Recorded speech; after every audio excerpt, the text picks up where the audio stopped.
Are you Buying a followers. 10, 9, 8, Okay, so we're gonna call the ad. Welcome to GatherGeeks, a podcast by BizBash, the place where people passionate about meetings and events come together. This episode is a GatherGeeks special sponsor edition. Here's your host, BizBash CEO David Adler. Welcome to this special edition of GatherGeeks.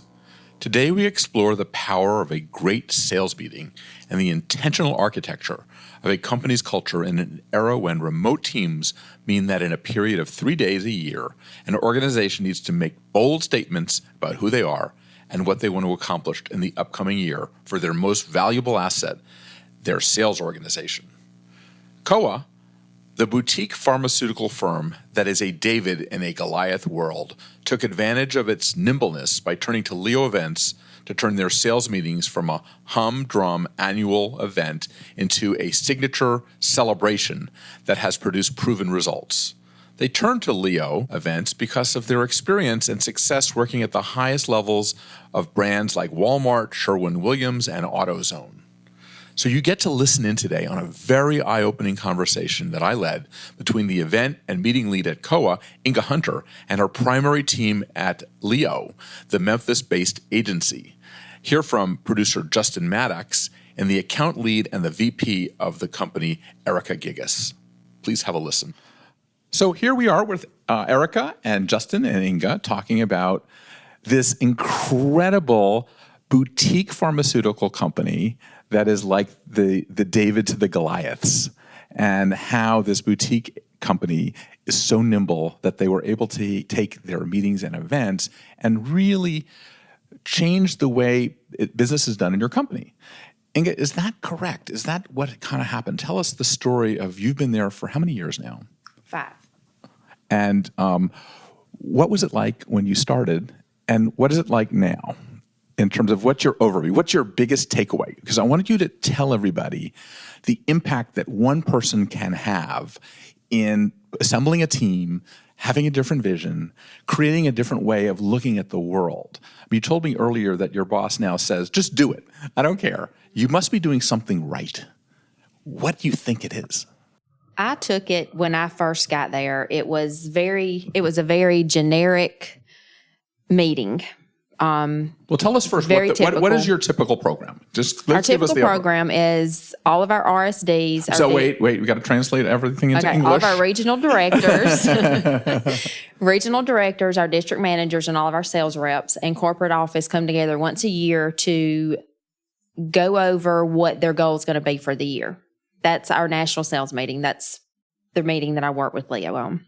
And is that the meeting that drives the business? Is that like this is a critical meeting in the life of a pharmaceutical company, but it's also what Leo does best with lots of other companies. Yeah. And so what about the sales meeting drives the business?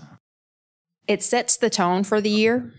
It sets the tone for our reps. It sets the tone for our district managers, our regionals, of what's going to be new for the year. What's our marketing message for the year? What's our goal going to be this year? What are we looking to do? Are we looking to target more physicians? Are we looking to learn more about the drug? Learn more of the chemical makeup of the drug? What are we trying to teach them for the year?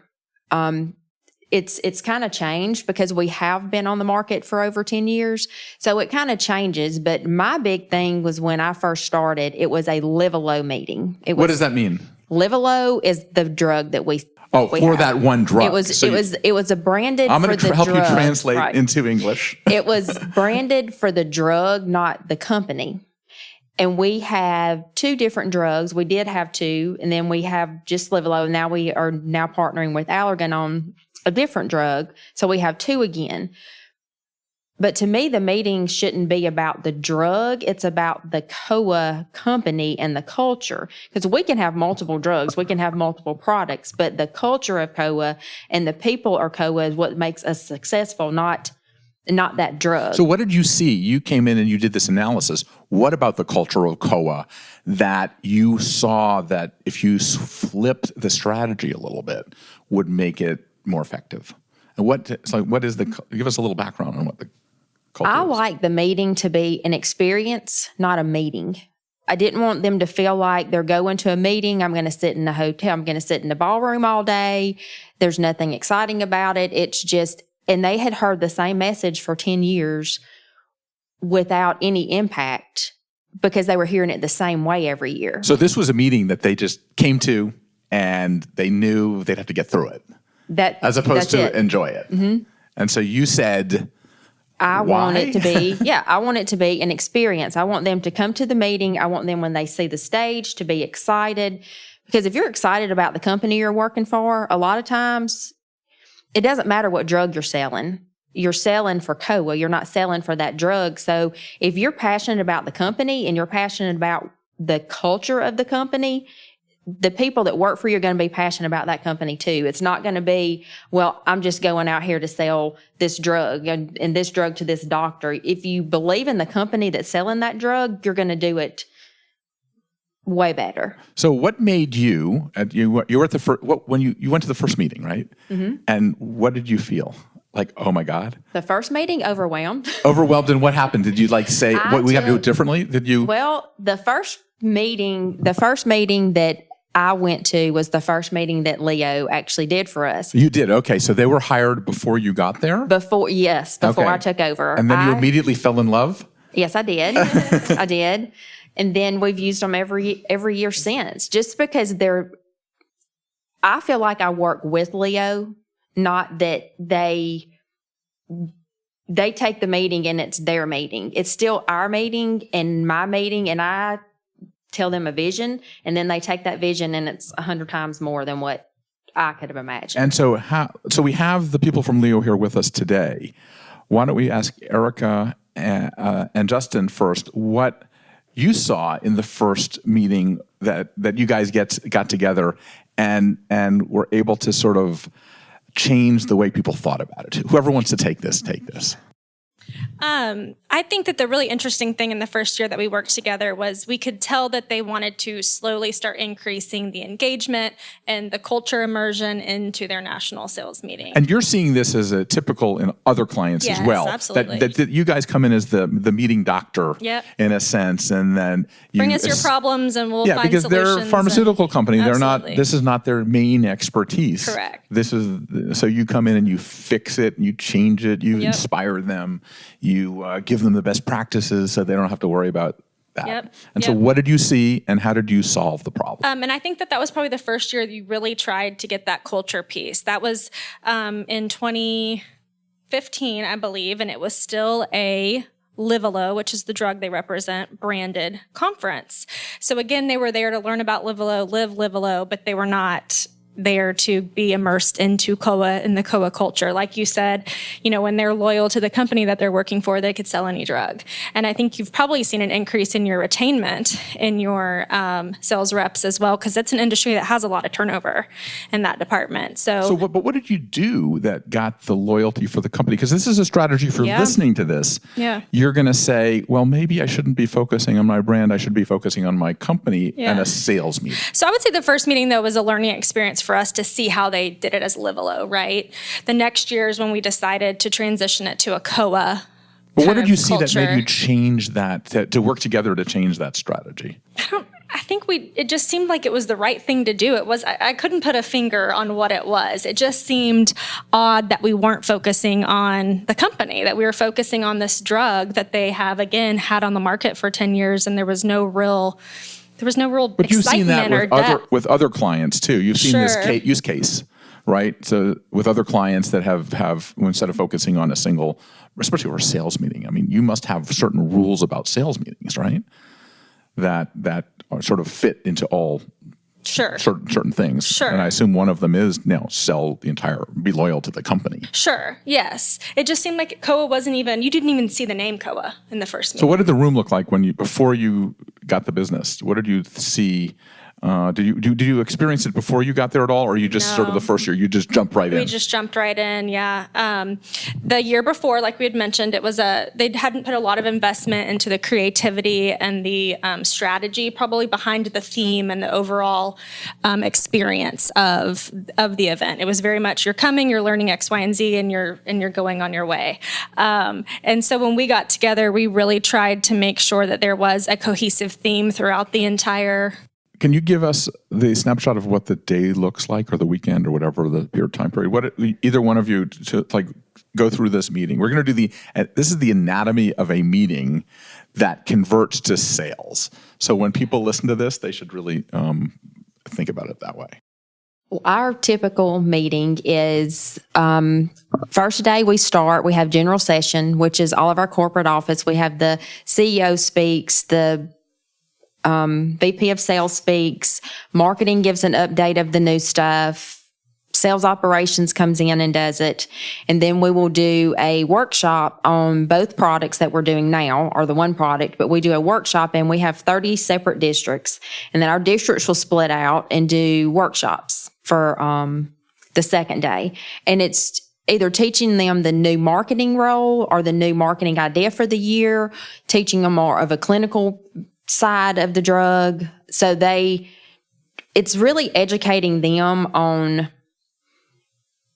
it's not as much educating them on the drug anymore as it is educating them on how to sell, or emotional intelligence, or having a leadership presence, and the thing about the drug is there's not a lot left to educate on the drug because it has been on the market in so long. So my whole concept, or what I've tried to get them into, is educate the sales rep on skills, and they can take those skills and use them in the field. And that's gonna, in turn, if you take a sales rep and you give them more skills than they have in selling or targeting, or whatever it is they need the most of in the field, you take them and you increase that, you're going to increase their sales because they're going to be more confident. They're going to speak better. They're going to. What's the census of the typical person in a sales manager role, sales district person role in a pharmaceutical company, your company? A sales rep. Are they young or older? What is the census? We have a variance. We have a lot of people that have never been in pharmaceuticals that are coming out of another sales force coming into pharmaceuticals, or people that have been in pharmaceuticals for years and have worked for the big box companies, have worked for the big pharmaceuticals, that are now wanting something smaller, more personalized, just a different culture, a smaller culture, and they retire, or the bigger companies lay a ton of people off sometimes, and they'll come into our company because it's smaller. It is more personal. It's a family. I mean, that's just how it's treated. Okay, so the census in terms of younger, older, or mixed generations.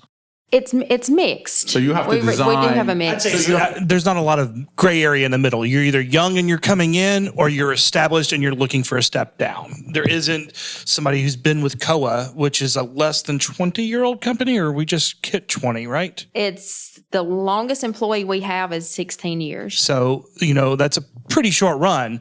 And that's not what that's including before it became Kowa. Yeah. So somebody who was 22, fresh out of college, getting a job, is now in their 40s. But so the bottom line here is that you guys have to design an event for multi-generations. Absolutely. And that you're not going to just deal with social media, or it's like a completely different, pharmaceutical is like a completely different animal than almost everything else. It is, and it's a large audience that also, while being educated is the primary focus, they also want to, these are very extroverted people, the sales forces. So they want to have a good time. These are the people who are always, goofing around in class, but could also turn an A at the end of the day, So that's the type of people that we're having to keep engaged, entertained throughout that. So we take that from the first time they step into the general session, through any meals we may have planned for them, try to incorporate it in all the breakouts, which with a group this size doing that number of breakouts, 30 breakouts. You have 30 breakouts. Oh, how many people are at the meeting? You said 500. 500 on the people high end. On the high end. And then let me just go through the day again. So you have the morning session, you have the breakouts. What happens in the evening, at the end of it? The evening, the first night, we have a theme party. We don't have people that come in and speak. It's just a fun night for everybody to get together. A lot of them, we have 4 regions, but a lot of our people know each other because our training classes we bring in reps from all over the United States into one class. So we could have a West, we could have Northeast, but they never get to see each other until you come to these meetings, especially the national meeting. So it's kind of a time to see the people that you trained with, to see the people that you've worked with, that you learned this drug with, that you learned about Kowa with. It's different. So the first night is really just a social event. And then what's the next day? The next day is breakouts, and it's workshops. So it's you have breakouts the first afternoon or is it all general session the first day? We changed that this year, actually. This is the first year we've actually had to change schedule a little bit, but we started at 8 in the morning this year instead of at lunch, and we ran all day. One was the addition of the new drug that we're promoting, so we had to add them in at the last minute. Thank goodness, Leo's That's so inside wonderful. Pool. That's inside talk here. So yeah, I regretted that phone call, but and then so we go through the day though. The first day is you want to go through the let's go through it from both. You're from the client side, and then and your guys from Leo are from the agency side. You're looking at it through a different lens. Absolutely. So what lens are you looking at the structure, and how much of it is your sort of experience in knowing how people behave at these types of things, and how did you change things? Okay, so let's start with the schedule, I guess, just real quick. We would always, in 2019, we had a general session that occurred after lunchtime and ran for 4 hours, from 1 to 5. Then we did an off-site dinner that night. The next day, we came back in with general session bright and early in the morning at 8 a.m., ran that until noon, and then ran breakouts that afternoon. And then that evening, we concluded with our Gala Awards dinner. So that was the second night is the Gala Awards. Yes. Okay, so what is your theory of the case for the general sessions in the morning? Like, what is that? The biggest problem with any meeting is general sessions at 8 a.m. You have to come in and you got to come in hot. You have to be in, you have to engage and elevate people. You have to give them something to be excited about first thing in the morning. You can't just depend on that cup of coffee. Okay, so what is that? So for Kowa, it generally is it's an incentive program. So they're all trying to hit certain markers or KPIs, or key performance indicators, so that they can attain the next level of reimbursement or reward or whatever the case may be. So almost every meeting starts off with kind of where the company was last year, where the company is now, which up until this point in time in its history has always been an upward trend. So we kick off with that with the CEO, just kind of giving a state of the union. And that starts to get everybody excited. But then the vice president of sales takes stage. Okay, I'm gonna keep interrupting you. You're fine. If that's okay. I want to find out, like, what is your rule about how long a CEO should talk in that first thing? There's a lot of controversy over that. I want your personal opinions. I personally believe that when a CEO takes a stage, no matter how great of a CEO and how down to earth they are, and Kowa has a great one in Ben Stakely, but they're still so far removed. So they should have a brief introduction. So what time? Give 10 to 15 minutes. 10 to 15 minutes. And then do they resist usually? Actually not. They don't, they feel like they have to talk to this part of their kingdom, but they have to ultimately defer to who they have delegated that responsibility to. And in that piece, because it's such an important piece, how much does the agency get involved in creating that piece? That's a great question, and I think it varies from client to client, at least from my experience. We're lucky enough with Kowa to be able to engage with them from every aspect of the program. Being a one-woman department, Inga relies on us as an extension of Kowa employees. I mean, when we go to their office to have meetings with them, we're greeted just like somebody who had worked there for 10 years. So it's a fascinating familial responsibility that they extend to all of their people. So it's a really great experience. So you're sitting there in the office with the CEO. Oh, yeah, absolutely. Talking about what he should do. And what is the advice that you give when you just take us into the room with the CEO? I mean, when Airika and I walk into a room to discuss the next year's meeting with them, Inga's there, the vice president of sales is there, and then there might be some operational people, or Ben, the CEO, is there. And they just really tell us what worked last year and what they liked about last year now that we're so far removed. We always have a real close debrief, but now that we're so far removed, it's like, well, you know what? Actually, I feel this way. And usually just key words that Airika and I have to listen for. They want something over the top. They want something flamboyant. Is that the number one thing always? I want something different. Oh yeah, everybody wants something different every year. Kowa, though, is known, at least at this point in time, for truly theming an event. And they don't just theme it from a little bit of decor on a table.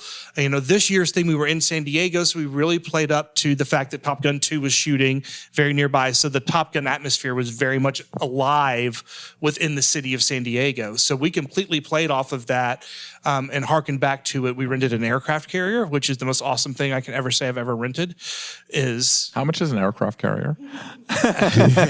You don't want to know. But we were also able to theme it. Looking at pictures from the event, it very much harkens back to the 80s. So how does the attendee?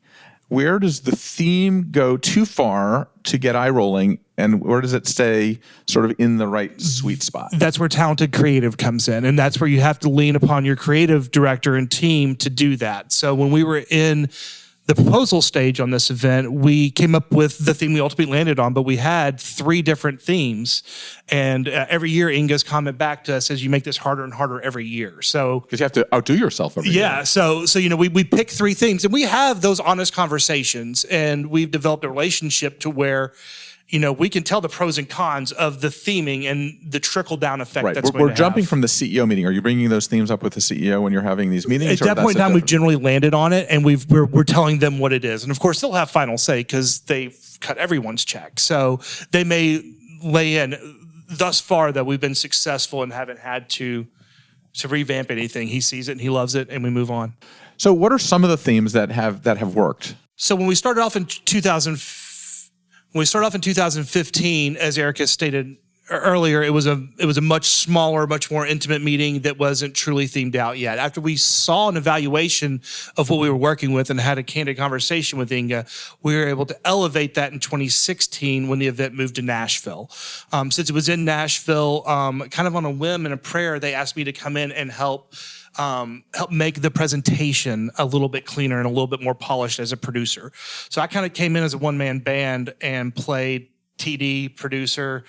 At some point in time, I even actually worked as a graphics op. So with Airika, so we were actually able to actually elevate the event. That one had a great theme. Carried, yeah, it was. We were starting to phase out the live alone, focus more on Kowa, of course. But you talk about the theming. This one for the awards dinner had like a speakeasy theme. So actually, attendees would come in to a cocktail hour and speak to it. And we had created a bookcase in the airwall. We left a section of airwall open, and attendees had to leave the cocktail party and go into the main room through a bookcase in the airwall, connecting the 2 ballrooms. So it played successfully, and everybody loved it. Even at that point, for the offsite, it was actually on a riverboat, and everybody dressed up in 20s garb, and so they eat that alive.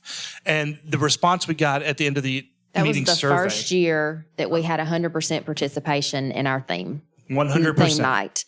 That was the first year. Everybody was so excited because it was themed. And then we took that theme from the theme night into the awards dinner. And then we've done that every year since then. We did it this year. We did it last year. We did it in 2017 in New Orleans, even to the point that we had a parade from the end of the French Quarter all the way down Bourbon Street. And all the people, the interesting thing is, so you're changing the whole idea is to improve morale, to get people loyal to the company, get people jazzed so that they want to come to this every single year. And does it translate into the ROI of more sales? It does. It has. I mean, that's the bottom line, right? And our meetings are not optional. They're mandatory. They don't have a choice. They have to be there, which to me makes it a little harder because everybody was there the year before. They saw what you did and they expect something more next year. And they're like every year, like, well, what are you going to do next year? So what else are we going to do? And I'm like, oh my gosh, I don't know. But it's, but even at this meeting, we're already talking about next year. I mean, we're already coming up with ideas and talking about ideas for next year's meeting before we even had the one this year. So Before we left San Diego, we were already talking about 2020. So are you getting, a lot of times it's about the participation of the attendees. What is your feedback loop for the actual attendees? Do you have like a process? Inga conducts a survey at the end of the meeting. Survey? We do. At the end of the meeting right there? At the end of the meeting, no, we actually send it to them through SurveyMonkey at the end of the meeting. And we ask them, how did you like, the meals? How were the meals?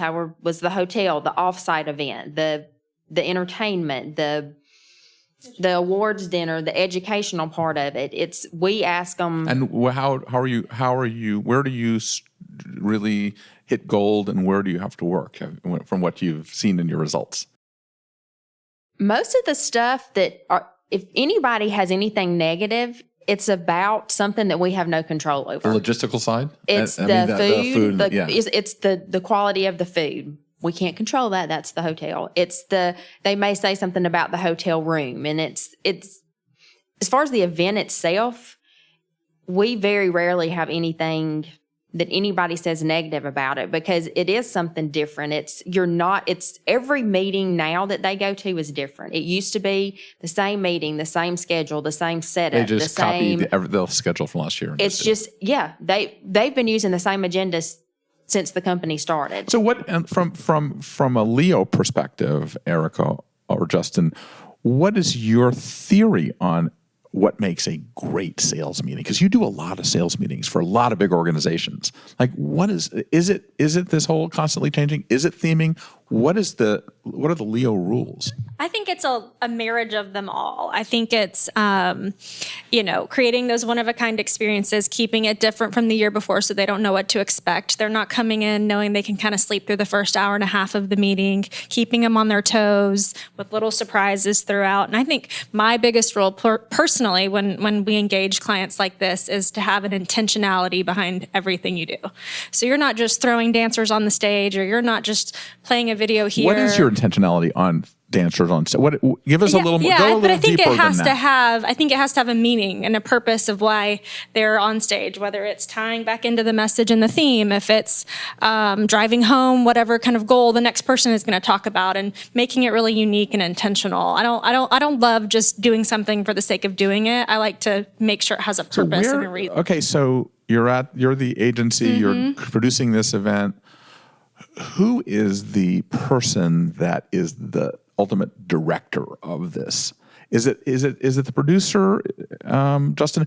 How do you take us behind the organization of how you go from the strategy and actually execute it properly and keeping all these your own rules in the game, serving the client, but like where does the buck stop in terms of making it work? Well, the buck ultimately stops with me. I get to make the decisions, right. And your job is I'm the executive producer for the event. And as executive producer is the nomenclature of your agency, or is that pretty much everywhere? It's pretty much standard within the corporate event space. Executive producer is the person that's watching everything. Yeah, saying, you're not going to get the best results if you don't do it this way. Absolutely. Without, clients, of course, have the final control. Absolutely. And Eric and I have developed as a really good unit over the years working together. We work a lot of programs together, and we have a lot of confidence, and we also know how each other works. So It makes for a real good symbiosis of the two of us. But what are the things that you see as an executive producer to make a good event? And you're doing, let's use the sales, this example. You've mentioned a couple of times about some of the other brands that we have the privilege of working with throughout the space, and being able to come up with scalable solutions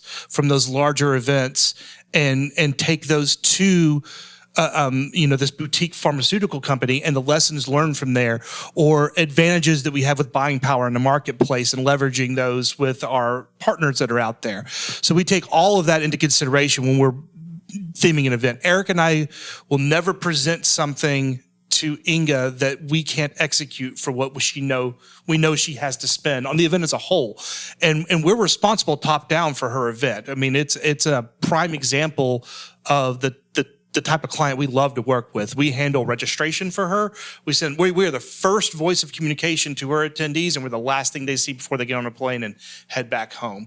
So from everything that happens in between there is on us. Well, you're basically giving her a 15-person department. Yeah, absolutely. And 15-person department out of about 5 people. So, it goes from 1 person to 5, and it feels like a force of 30. So, Right. Well, then the day of the event, how many people are working on this? On the day of the event this year, we had almost 30 total. Yeah, actually. So, yeah, good number. Yeah. Way to pull it, David. Right. See, but the firepower that you're giving them, go back in terms of if you're going to say, here are the top 5 things that an Inga should be looking at when she's doing an event from an agency perspective. Like, what are the big rules about a sales meeting? Like, are there things about this because this sales meeting is could be the most important meeting a company has? Oh, I don't think it could be. It is. It is the one chance that companies have during the course of their fiscal year to bring their entire sales force together and to go out as a cohesive unit to preach the same message. And most people suck at it because they just use their sales team and they don't even think absolutely. outside. They don't educate them. They don't know what the ultimate goal is. They're all kind of wild westing it in their own little division somewhere. But Kowa does a really good job of being sure everybody is on message and on target. And that was actually one of our subheadings was being on target. So very faintly in everything we did creatively, we had a literal target. Since we were playing off of a Top Gun thing, we actually played with a targeting reticle. And whether it was watermarked or very faintly there, you could see it in everything. And it was preached over and over again from the stage, from all of the senior leadership. What does that preaching look like? How does it translate to that sales rep, that takeaway that he's going to go home and he's going to be so motivated? You have to motivate them to let them know. There's 2 types of motivation, right? Okay. There's the financial. We're getting into the details. Yeah, okay, we're getting into the details. So that, I can financially remunerate you, and hopefully that's enough to keep you up, or I can do that plus let you know how. You have to work somewhere. If you have to work somewhere, you might as well work somewhere you want to work at. So how about I pay you well, incentivize you for hitting certain goals, plus you don't hate everybody you work around and you enjoy talking to people. So is financial number 1 or is it the mission number 1? What is the mind of the person? I mean, I assume that by having the sales meeting, you're twisting it so that it's not just financial. Oh, absolutely. And you have to be very careful about that. It's one of the strategies that you're doing. Yeah, you have to you can't make it all financial or you're going to lose people. I think Airika's dying to say something. I was just going to say, nowadays, I think it's almost an even mix of both. I would say years ago, it'd be financially driven, right? The culture wasn't as much of a factor. And I would say now it's really turning the opposite direction, or at least a much more even marriage of the two. Is it harder? Is what I think we do really well at the national meeting. Is it harder to motivate people, salespeople today, because they're more cynical? Like you have to do more sophisticated things? I would think so. Yeah, is that true? From what we kind of see across the board with different industries that we work in, I would definitely say so. They're not driven by just money anymore. There's so much more that drives their. And of the things that are not financial, what do you think drive them the most? Like if you were able to really get it down to, like a lot of the people want to make sure our company is doing the right thing. Yeah, I would say definitely, culture driven. You think culture is number 1? I would say culture would be number Inga, 1. what do you think? Culture, you have to talk, this is radio. Yes. She's nodding her head. It is a culture thing. And you, going back to what Airika said about it being, you have to have a mixture of both, because we do have the young pharmaceutical rep that's just coming out of college or first job in sales or maybe second job in sales that may be more financially. It is more about financial. And then we have our other reps that have worked for big pharma their whole career and they've been a number and they've made a ton of money, but they want to be somebody. They want you to know who they are. They want you to know their name, where they work. It's different. So we do have a marriage of both, because we have, 2 ends of the spectrum to get to. And the ones that have been in big pharma for so long, they want that culture. They want the family culture. They want the slower developing relationships. I'm not just a drug rep walking in the office handing you a piece of paper. Our big thing is developing relationships with our offices and with the doctors and with our people. But Kowa has to develop that relationship with their employees before those employees can go out and develop it. So that's that's kind of where I kind of base off the meetings and the themes that we try to come up with is, okay, what's the one thing like this year? It's like, what were we working on? What is the one thing we want to get through their minds this year? And it was targeting. And that is hit your higher targets. The higher targets are where we're going to get the most new prescriptions. Hit your higher target. So it was engage and elevate. And it's you engage the target and you elevate your numbers. And that's what we played off of. And then, and it was targeting. It didn't say targeting, but that was the message. And that's what they took from it because of the graphics part of it. It's engage and elevate, but it was engaging and elevate your target. And that's why we played off the whole target and you hit your target, and the Top Gun theme played right in with that. So it sounds like, though, one of the things I'm hearing, and I'm doing sort of instant analysis as I listen to you, because I'm learning from this, because I think that the idea of a sales meeting is so important, as you're saying, but you're really not really hiring an agency. You're kind of hiring a cultural architect, in a sense, to help you architect the culture, because it's easy to change. It's easy to say, do it, but the strategy behind it is really more important than anything. I think Justin's grabbing the microphone. No, it's an interesting point because, one of the things that Leo prides itself on is being a creative agency and being that agent of change, I guess, if you will. So, you asked earlier about rules and what rules we follow, and we don't really like rules. We would like to really push that boundary and think outside the box. And through our experience in several different verticals that we act in within the event space, we bring all of that knowledge together to every customer. If it's a B2B customer, or a B2C customer, or a public event type of customer, we can have those types of relationships and bring those knowledges and share them across the three verticals we play in. I know that Leo does festivals and they do all these big, huge clients and things like that. What's the common denominator of what people want at an event? Like, what is it today? What do you think it is? Like, what is rack our brains? I truly think it's spectacle. This is going to sound silly, but so I have a theater background. That's where I started at. Right. I come from the theater. So there are 6 elements of theater that were established in ancient Grecian times. And those same 6 elements are applicable to today's world. And the number one is spectacle. They have to have the other 5 in order to tie it all in together. Do you know what the other they all are? Okay. Anna can Google it for us, though. But spectacle is always the biggest one. And today we're so oversaturated as a world in visuals, right? We constantly see our Instagram feed, we constantly see our Facebook feed full of these things that you couldn't see 10 years ago because we didn't have the phone. So now it's really, really hard to impress somebody. And that first impression is what has to set the tone for the week. So again, taking this back home to where we were with this event, when they opened the doors to our ballroom after lunch on that first day, they walked in. There was no doubt that they had been transported back in time to the 80s, that Tom Cruise could walk through the door at any moment in time. The music was playing back to it. But even though it was so big, we didn't want to lose the personal effect that people come to Kowa for. So for that piece to walk in, we had queried everybody during the registration phase about their favorite song. So we took their headshot, their favorite song, created this amazing graphic, and custom curated the walk-in music to the attendees. So the playlist wasn't something I picked or something the audio technicians picked or something Billboard picked. It was the songs you were hearing are the songs that your peers or so people would hear their songs. They're like, oh, that's my jam. And, people are literally dancing in aisles to their songs, and they love seeing their faces on it. So it's spectacle personalized. Okay, so I think we're getting someplace. Inga, what do you see as your main takeaway as the client in terms of what people want at these things? You're looking at it more clinically, I think. Well, my goal is that meeting sticks out in their mind, and that what we're telling them sticks in their head, or they relate that message to that meeting. I don't want it to be a meeting. I hate even calling it a meeting. I want it to be an experience, not a meeting.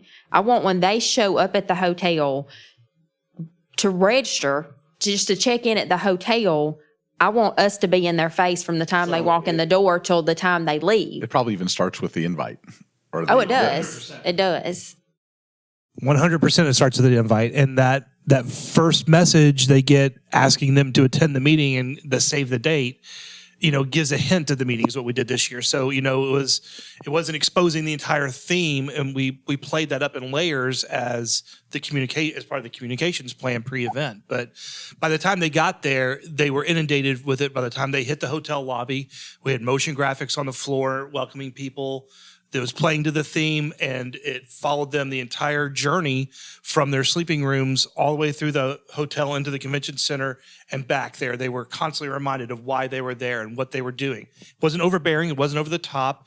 It was through creative use of signage and space. So whether it be from the clings on the window or elevator signage or floor signage with motion graphics or whatever the case may be, it was constantly in the periphery or in the rear view what they were there to do.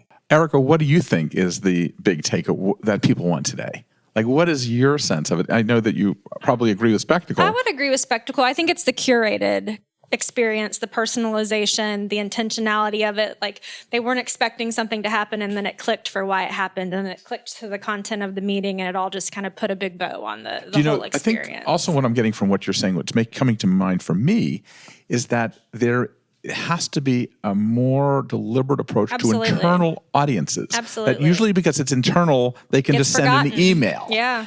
And so that there is a new sense that your best marketing is to your own people, Absolutely. whether it's sales or whether it's any part of your And meeting. I think we both really take that approach with this meeting in particular. Yes, they're internal employees. Yes, this happens every year, but we don't want it to feel like that. There is a friend of mine who used to work for Mary Kay Cosmetics, and he said that whenever you knock on someone's door for Mary Kay Cosmetics, everyone's wearing a sign that says, "I'm important."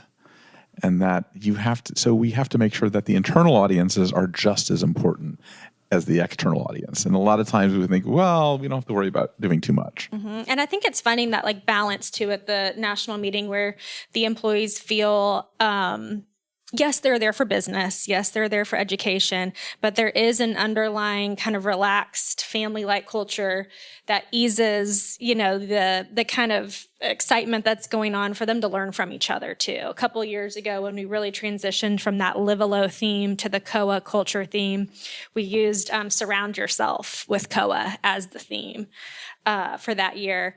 And we really had a big push for them to learn from each other. They were getting kind of stagnant in their education, and they were, using what the books and the workshop said, but they weren't really learning from someone who had been in the industry for 30 years and really being able to pull that knowledge from each other. So I think we're really intentional about setting an environment where they can really do that with their peers. So let's go to what's next. Now, we said that the bar gets higher every year. What do you do next year and the year after and the year after? Like, how do you, an experience is not an experience if it's boring because someone's experienced it. So we have to recreate an experience all the time. What is in your sort of like producer's head and client head and account person's head about what you think? What is your fantasy of what this should be? Well, part of it has to do with destination as well. This meeting occurs in January, so it's something that we typically try to go to the more southern reaches of the continental U.S. so that we have a much more favorable climate. So we've been lucky enough to have been given a multi-year contract with Kowa. So they're going to trust us for the next couple of years with this program. So we've worked diligently to find those spaces. So last year we were in San Diego. Next year we'll be in Orlando in 2020. So our challenge there, right, is to give everybody a unique experience that is still thematically appropriate, but not something they've seen before. And Orlando makes it hard because there's a lot of low-hanging fruit there. And everybody's been to, most people have been to Orlando before, as opposed to maybe they haven't been to, I'm making cities up, maybe they haven't been to Denver, or they haven't been to Seattle, or they haven't been to San Diego before. But Orlando is one of those places that I think we can find that everybody's been to. So our challenge there is to find a different experience for people, is to give them something they're not used to. We're very close to Disney properties, so we don't want to play off of that or anything. So we're still in the development stages on that. We've had some cursory conversations, but there's no doubt that this year will pop next year. So, I mean, we don't have much of a choice. That's our mandate moving forward. So, we have to make this year better. So, what is your, we'll go to each person, but like, if you can do anything and there's no budget considerations, what would you do for this to make this meeting absolutely like the top? Incredible. Like knowing it, because we're busy, we know this meeting very well. We do. So how do you sort of elevate it to the point where you're going to get almost rejected, but they're going to get thought about? Well, it's an interesting question because you take it down to this meeting. So I know this audience in this meeting. And so like you didn't say, what is your dream meeting to put on? It's this meeting. Yeah. So, for me being so close to it, I think that I'd like to see a much more, I want to see a sci-fi totally blown out, very clean. Okay, we got very the real white, modern, lots of bold color choices on white backgrounds. I see lots of negative space coming into play. Would like to see the stage look like the deck of a starship. Do you know there's an event called Slush? In I think it's in one of the Scandinavian countries that uses the whole Star Wars. You're basically, they create a complete inside of a set, and the learning is more intense because they're feeling like they're part of something so out there. I'm sure it is, and some people may look at that and say it's a low-hanging fruit, but sometimes the low-hanging fruit is the best fruit because it's the ripest on the vine. So, you have to push, I don't look at somebody and say, no, I can't do that because that's the obvious choice. I look at that and say, that's the obvious choice. How do I make it unexpected? Okay, Airika next. And then we're going to go to the client and the client's going to tell us, no. I don't even know. I probably need a minute to really think through that. I think, the first thing that comes to my mind of what I'd like to see out of next year's meeting is being able to maintain and increase the excitement. Now, what that looks like, I'm not sure yet, with the Allergan partnership and the momentum that they've really built over this last year or so to get that new drug and sell that drug and just take that whole experience and excitement to the next level. How that represents itself in a theme or a stage set, I'm not necessarily sure. That's the practical goal. I really want to keep that. That it's going to have a sci-fi. You're going to have a sci-fi proposal. Such a better answer than she just did. No. They left that meeting really jazzed about their job and felt so important to work for Kowa that this big box pharma company came and swooped in and saw something so important and special about them. They knew they worked for the right company. And so to kind of see that, take off to the next level, however we represent that, I think is important. Okay, so Inga, you're on the front line in your company. What do you think you should be, what's your next sort of mountain to climb? Unlimited budget. That is everybody's dream. That. Yeah. I love to be creative, and like Justin was saying, you take something that every year you're going to be in Orlando. You know what everybody expects you to do. And I want to do that. But like Justin said, you take what people expect you to do and then you just go crazy with it. And that's, to me, the best thing about Leo is that I can tell them my crazy ideas that I have or my visions, and and then when I get there, it's so much bigger than what I thought. Yeah. I mean, they can take something so small and make it just seem like it's just huge. And that's why I like working with them so much. And two, I guess me coming from the background I came to, this is actually my first meeting planning position that I'm fully in charge.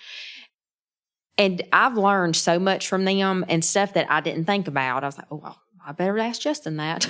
I better check with Justin and Airika before we decide to do that. But it's working with somebody that you know they're listening to you, and you know that they're listening to what your vision is and what your idea is, and they're taking the meeting and turning it into what you want it to be. Just way bigger. So I want to end. Do you have, Airika? I was just going to say, and I Okay. think our specialty as an agency with how we work across different markets and fields and different services is that we like to do exactly what she just said, but do it in layers. So it's hitting every layer of their meeting that we may touch. It's not just a creative component. It could be a technology component. It's a logistics component. We really weave that throughout their entire experience. Well, I've already changed the name that you're cultural architects as opposed to agencies So there you anyway. go. So I want to end on the note on how did this experience of bringing in this top flight firm impact your relationship with the C-suite people in your own organization? Are they believers now? Yeah, you can radio. So They are. They know when they come to this meeting that it's not going to be like another meeting they've been to. They have come to expect something bigger and greater every year. And at the end of every year, their first question is, well, how are you going to outdo yourself next year? What are y'all going to do better next year that you did this year? And we just kind of look at each other. It's like, well, we're not telling you. Is this the highlight of their year? It is. This is the highlight of your corporate people's year. And so it's where you've created a deadline to create a moment that encapsulates the culture of the entire company in one meeting. And it gives everybody the feeling, because they're not all working under the same roof, that they're in one company. So that's what I love about this. And we have sales reps that are in the field, and then we have our home office people, and we have our home office people that travel with the meetings, but then we have our home office people that never get to attend our meetings. They don't get to experience what they hear us all talking about every year. And the past 2 years, I've tried to bring that experience into the home office after we get back, because I wouldn't be able to do what I do if the sales reps wouldn't get to do what they do if it wasn't for the people in the warehouse sending out the drugs, sending out the So marketing you bring material. it back to everybody. How do you do that? What's your... This year we did a video. We showed the video that they did, and we showed them pictures of it. It was almost like a little miniature sales meeting in the office where the CEO went over everything that he told the sales force, because a lot of the people that work in our office, they have no idea what our goals are next year. They have no idea what we look like. Okay, what did we reach our goals this year? Did we go out? But, I think our whole entire company, whole entire Kowa culture, home office, the people that travel with the meetings, our sales reps, our managers, it's one unit. And a lot of times it's been treated as different units. It's been treated as, well, this is the sales reps. This is the home office. These are it hasn't been one cohesive feel to me. They've kind of segmented even the home office. And my goal was to get everybody back under Kowa, not under. And I think so. Where we started this conversation that way, and I think we're ending it that way, knowing that we've learned that the sales meeting is critical, that being a cultural architect is critical, extending your staff so that it's not you by getting a good creative team is critical. These are the takeaways I'm getting from it. What other takeaways do you guys, Justin? Do you have a takeaway from this conversation today so far that you've learned anything new, or are we just? I've learned a lot. Did we learn anything new, Airika? Listening to Inga too, because we don't always get to have these in-depth conversations about our relationship and the meetings that we do, but I think pushing boundaries with them too. We have the scalable solutions, continuing to push their boundaries and our own boundaries for a meeting like this is going to be imperative for next year. So, what did you learn from today? Well, to me, it's just really nice working with a company that listens and that you feel like you're working with instead of for. It's different. It's a different kind of relationship than I know some of the vendors we have in the home office now. It's everybody's like, I work with Leo. I don't know who y'all work with, but it's just you have so much trust in them, and that whatever you give them, it's going to get done, and it's going to get done. And they're going to make you look good. And no matter what you do, it's your theme, it's your idea.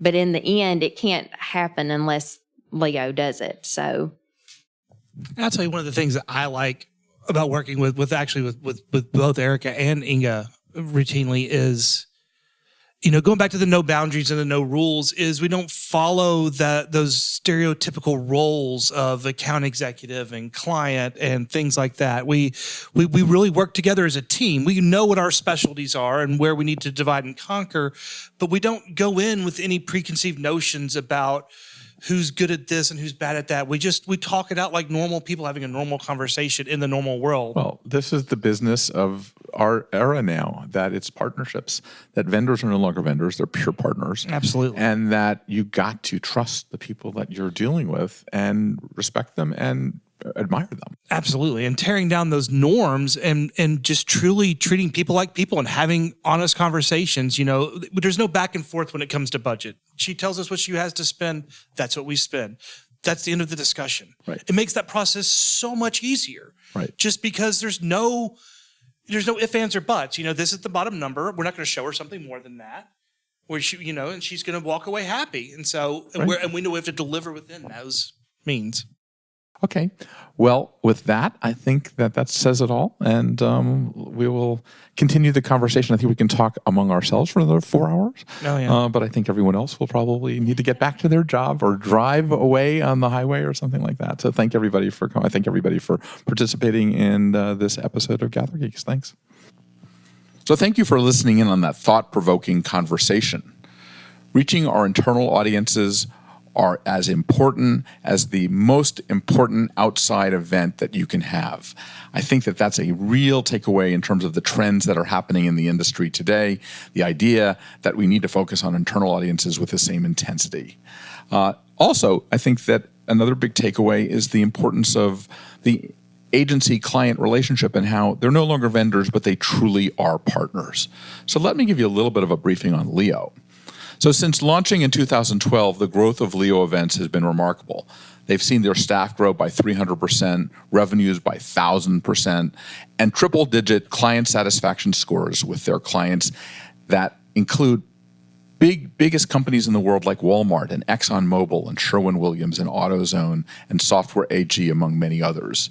But it all began with the merger of two Tennessee-based event companies, one firm that was strong in production and live experiences, and the other in meetings and event management. They're rooted in Southern hospitality. They have offices in Memphis, Chattanooga, and Nashville with a team of over 52 professionals. They focus on meetings and event management, creative content and brand development, and production services. While the primary focus is corporate with B2B meetings and events, they also have a full-scale festival world where they're producing regional festivals like the Double Decker Arts Festival in Oxford, Mississippi, and the national festivals like Kaboo that they call a Mixperience that is held in Del Mar, California each September, and also will be in the Cayman Islands and in Arlington, Texas.